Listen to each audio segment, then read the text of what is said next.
Hey Calvin, this is Mrs. Skoglund. Just wanted to give you a little bit of feedback on your summer assignment.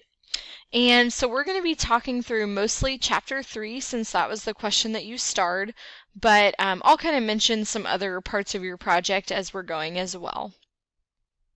So the first thing that I look for in a strong body paragraph is a good topic sentence, which we ideally want to answer the question that was provided right off the bat and kind of preview what's going to come in the paragraph. So I think, Calvin, you did a good job of actually answering the question. So you do tell me, in this case, what high concept and high touch are. The only thing I would pick on is maybe trying to get that down to one sentence, so that conciseness. That way you can get into the evidence and get into the rest of the paragraph. Next, I actually look at the end of your paragraph to your concluding sentence. And again, we kind of want that to go back to the question, sort of wrap the paragraph up, tie everything together. And I thought you did a nice job with this concluding sentence and also provided kind of some significance or like the importance of the topic. So I liked how you said, like, if people, want to thrive in the conceptual age, this is what they have to do. So that was good. All right, next I looked at evidence. I thought you did a good job selecting evidence. So I thought that the quotes that you picked definitely were relevant to answering the question. What I would encourage you to work on, Calvin, is what's called embedding, or like the way you've integrated your evidence. So, for example, let me just read this sentence to you. It says, in the modern world, people need to be sufficient in both in order to be successful. Mere survival today depends on being able to blah, blah, blah, blah, blah. So notice how those are not really connected together, right? Like they should be separate sentences.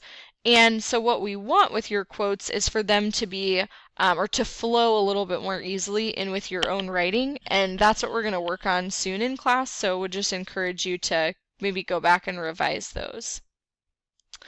Next on commentary, I thought this first piece of commentary that you had was really nice because you talked specifically, Calvin, about how to make a competitive product today, it has to be visually stimulating and beautiful. And I think that was not necessarily just what the quote said. So you did a good job of developing that. However, down here, this piece of commentary kind of just repeated what you had already said, like you just mentioned kind of the beautiful thing again. So I almost wished you would have developed that a different way or given an example or something like that. So just make sure that your commentary is specific to each piece of evidence, and that way it's really developing that paragraph. All right, lastly, I looked at your in-text citations. Most of the time, this one looked good. But I noticed there was once, trying to go up here, where you left the comma in. Okay, so I know that seems really detailed, but just make sure you're watching that. And then, let's see, I was looking at something else down here. I noticed a few times in other paragraphs you using personal pronouns like you. That's just a little bit too informal for what we want, so just, means that people are living and working. That's really going to elevate your writing. And I thought your art-directed activities also looked good.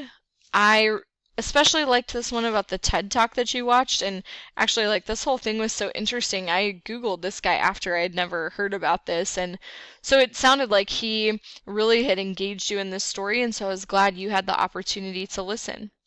Anyway, just wanted to give you a little feedback.